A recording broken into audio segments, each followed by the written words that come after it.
lovely to be here today in the Kingdom of Saudi Arabia. It's a great honour, Your Excellencies, ladies and gentlemen.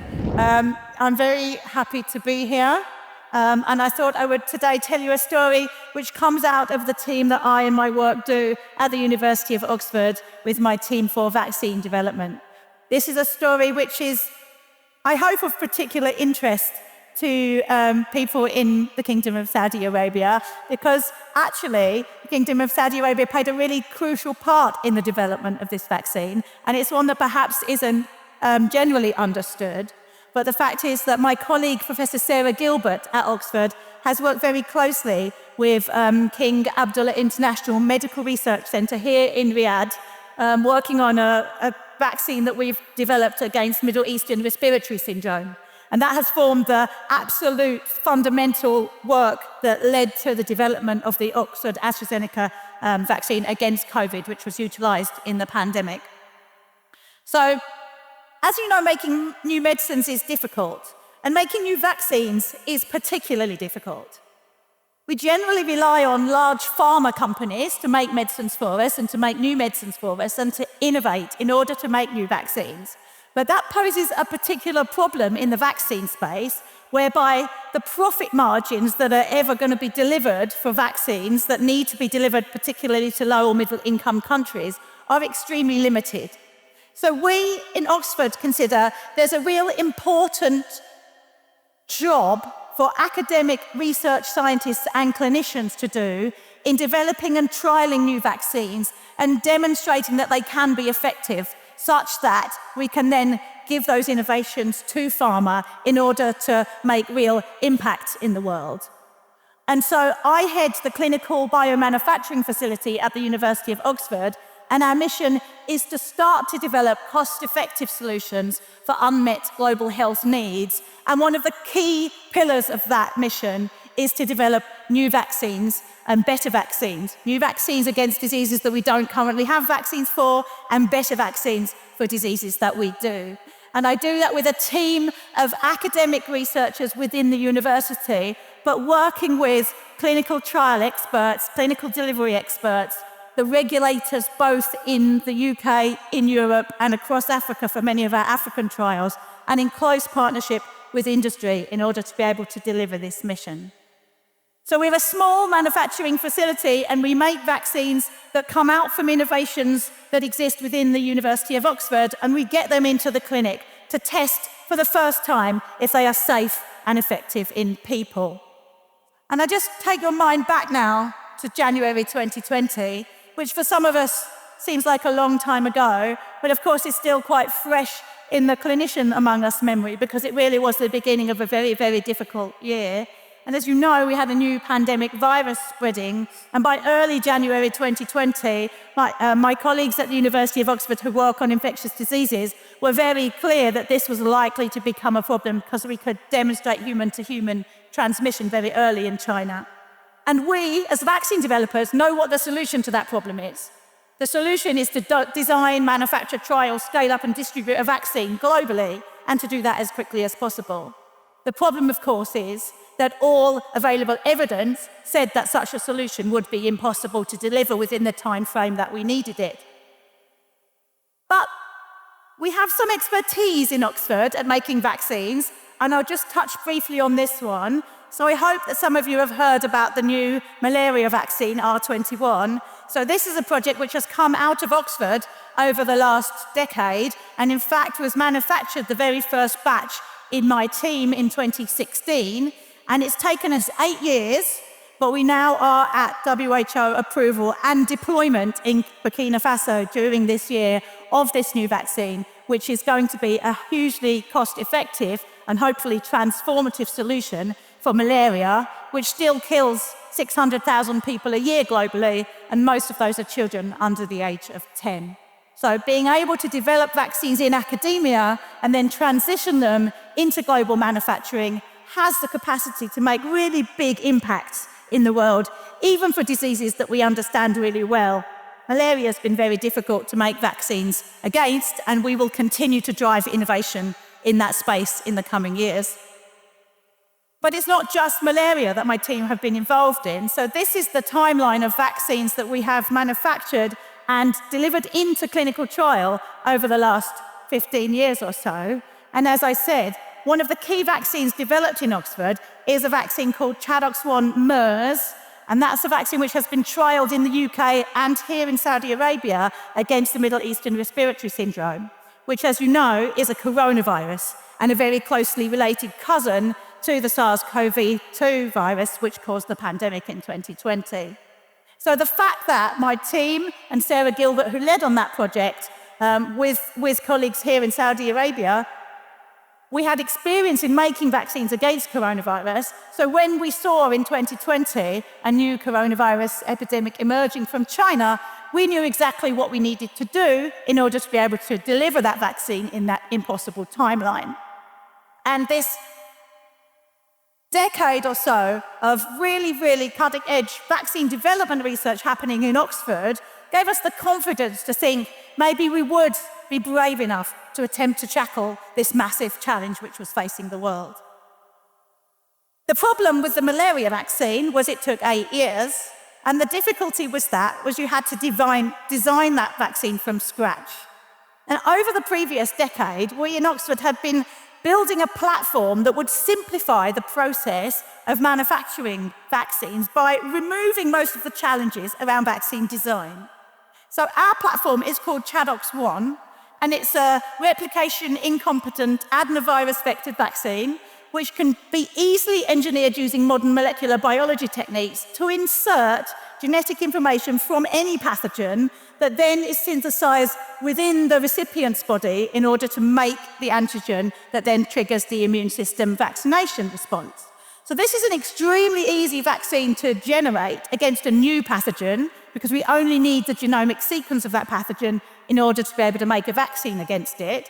And the other benefit is it's extremely easy to manufacture because we're just making adenovirus particles and they're the same every time. All that changes is the code within them. So the fact that we in Oxford have a platform approach for vaccine design and manufacture means we're able to move very quickly if a new pathogen emerges that we can respond to rapidly. A known manufacturing process, known safety and efficacy in clinical trials, and familiarity from the regulators so that we can get this through the paperwork that's needed to get things into people for the first time. So we had previously demonstrated prior to COVID that these vaccines can be safe and effective in clinical trials against a variety of different pathogens, including influenza, tuberculosis, Rift Valley fever, and as I said, crucially, Middle Eastern respiratory syndrome, which was working both in animal models and in human clinical trials in phase 1 in Oxford. So we never thought that this challenge was impossible to solve. We always thought that the problem of a new virus emerging that we needed a vaccine against would be something that we at the University of Oxford could take on and challenge. We knew this would be a huge challenge, so right at the beginning, in January and February of 2020, we initiated setting up of the clinical trials program that would be necessary to recruit 40,000 individuals in a large phase 2 trial to determine clinical efficacy in a real-world situation in a pandemic. And by March of 2020, the UK government had committed funding to this effort, and we were really getting started to be able to manufacture this vaccine at sufficient scale to deliver vaccine to those 40,000 people in a UK clinical trial. Of course, we are a small academic research group. There are 6 professors at Oxford that contributed to this project, from vaccine design, immunology, myself doing manufacturing, scale-up and clinical trial delivery. But there is no way that a research team, even in a large university like Oxford, could deliver and roll out to a global population. So we teamed up with various collaborators and colleagues in the private sector in order to get funding, resources, equipment, plant and expertise. And this was really a very altruistic effort within the UK biotech space during the course of 2020. There was no time to set up complicated manufacturing contracts and get resources in place. Many of these products were made through altruistic contributions from for-profit companies contributing to our cause. I have to particularly flag here AstraZeneca. We reached out to AstraZeneca in April and May of 2020 to try and get a big pharma company on board with our vaccine manufacturing program. And as academics, it was quite important to us that we could be seen to be getting this vaccine that we knew was likely to be effective out to the world in a way that would be equitable and enabling vaccines to be deployed in countries that can't afford to pay for vaccines. And so we asked AstraZeneca to come and join this project in a not-for-profit manner, which they did. And eventually, more than 3 billion doses of the AstraZeneca vaccine were delivered in that not-for-profit scenario during the course of the pandemic.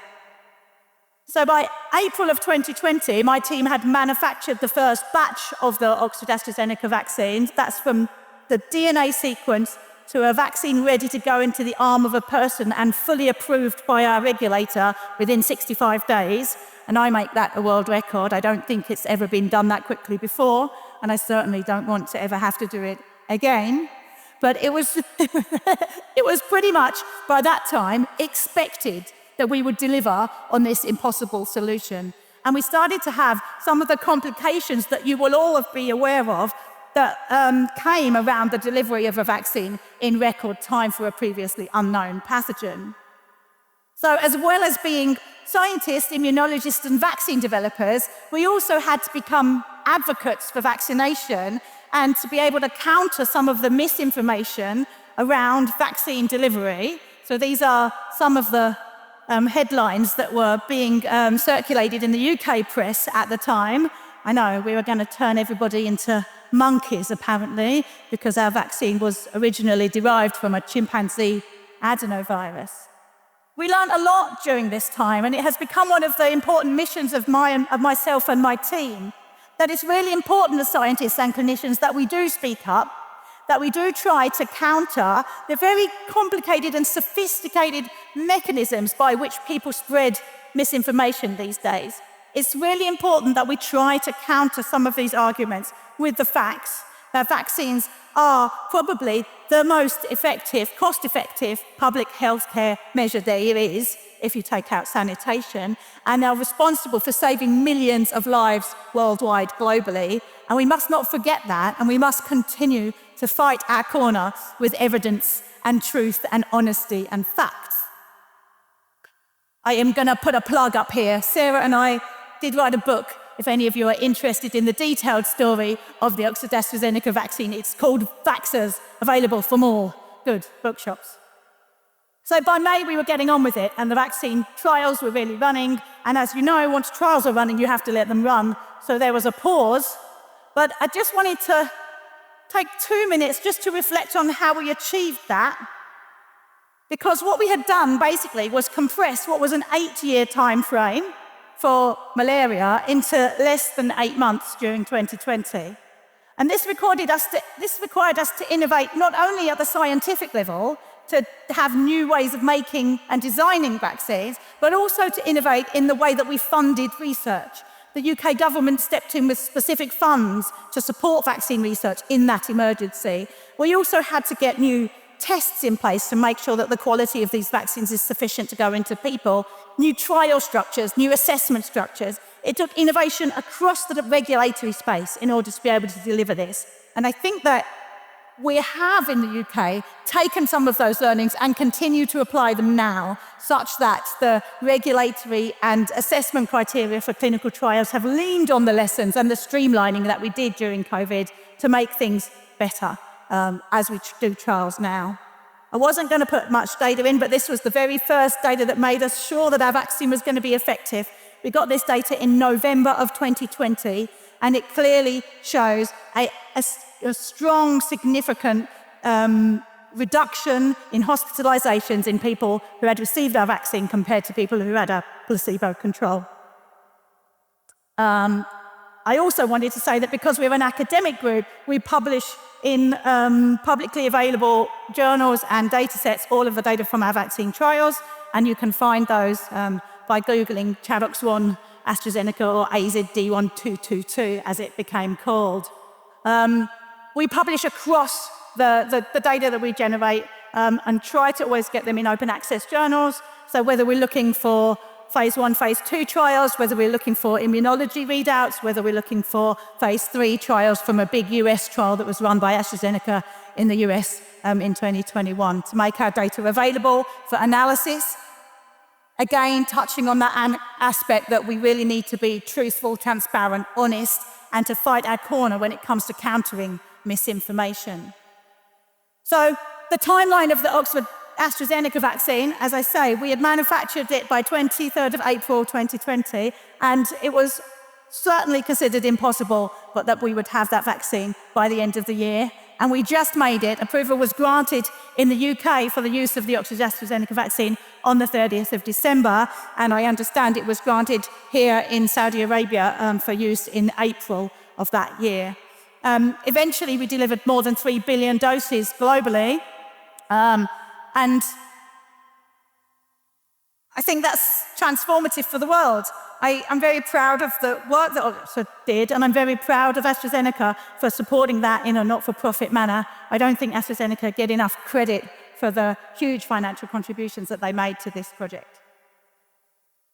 So this is the hashtag vaccines work, and they really do work, and we mustn't ever forget that, and we must continue to keep arguing this story.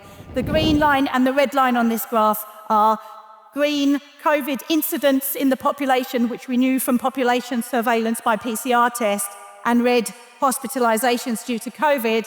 And the red and green line overlap at the beginning of the COVID pandemic before vaccination. They start to diverge as soon as the vaccination program was effective in the UK. And by the time of the summer wave in 2021, where most of our vulnerable were vaccinated, we almost saw no increases in hospitalizations due to the increasing COVID. So there are many things that I didn't get an opportunity to talk to you about today, because solving a pandemic during a pandemic was certainly not an easy thing to do. And there are many, many lessons that we need to learn that are not scientific lessons, but are lessons about how you deliver complicated logistical challenges during a time where logistics is shut down because of pandemic responses. I'm going to be around for the rest of the day, happy to talk to you about how we solved some of these challenges within the UK. None of it was easy. But the thing I really wanted to touch on today is that it was certainly a global failure that we did not deliver vaccine access equitably across the globe.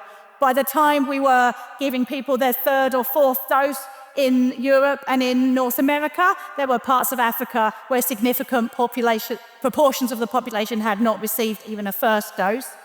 I think the work that we did in Oxford and with AstraZeneca went some way to improving that because of our drive to try and get vaccines to low and middle income countries. Here on the right is a photograph being taken of a healthcare worker in Malawi delivering Oxford AstraZeneca vaccine from a backpack, getting it to the places where it needed to be delivered. One of the ways we did that was to outsource manufacturing to multiple manufacturing sites. In the end, we manufactured Oxford AstraZeneca vaccine on 5 continents, enabling access to get where it needed to be. And a big debt of gratitude here should go to Serum Institute in India, who manufactured large numbers of doses for India and Southeast Asia. And then when we think about where we go in the future, solving pandemics, of course, have to be a global endeavor by their very nature. Pandemics do not just affect us and our local communities, but these are complicated things to address. And I think that this conference here will have many people thinking along the same lines about how we might work together globally to ensure that when the next pandemic comes, because it is a when and not an if, we can respond better than we did. One example I have of this is the 100-day mission from CEPI, who you will hear from later today, the Coalition for Epidemic Preparedness Initiative, who we work closely with in Oxford, that we have now got, we think, a route to go from identifying a novel pathogen to having deployable millions of doses of vaccine within 100 days of first identification. We're working hard on proving that we can do this in collaboration with CEPI funding that we're delivering in Oxford. We need to plan for next time. There are many viruses out there, and we're certainly not going to be pandemic-free in the future, but we have lots of active trials ongoing in order to make sure that we can do that. My last slide, just wanted to highlight this. So I'm co-director of this project, which is funded by the UK government, again, trying to make sure we incorporate vaccine manufacturing innovation such that we can deliver vaccines to low and middle income countries and ensure vaccine equity for the rest of this decade and forward into the future. I'm out of time, so I will stop there. Thank you.